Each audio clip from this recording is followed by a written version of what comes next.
thanks to eye injections, she can still see her garden. And the smell is like magnificent. Ronnie Allman was diagnosed with a blocked retinal vessel occlusion last year. A medical procedure is saving her vision and stopping her from going blind. I'm grateful that it exists and I can save my eye.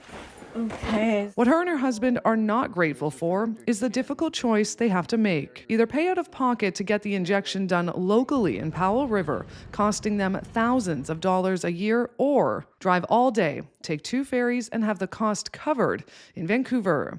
Our local ophthalmologist can do it. It's just that he's not going to pay the $1,600, and we don't have the $1,600. We're on a pension. So for the last year, they've driven to 7 appointments. I hate the driving. I'm going to be 85 next month. It's very tiring, stressful, and I hate it, actually. It's not a matter of skill. It's not a matter of anything else other than the government not wanting to pay money. According to the Ministry of Health, the treatment is only covered if administered by a retinal specialist at these specific clinics. There are 39 in total, with none on the Sunshine Coast or in Powell River. There is another option. Ophthalmologists in BC are also qualified to give this drug, but a patient has to pay out of pocket. And the cost for that drug, more than $1,200 for the first year.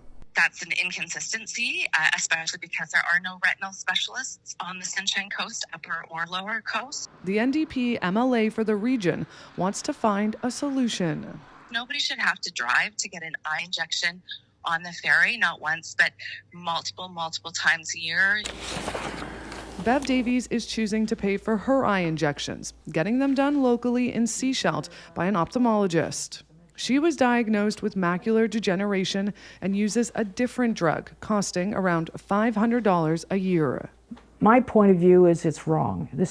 I'm not being covered by MSP as the people in Vancouver are, and I don't think I think it's borderline illegal, and it has to change.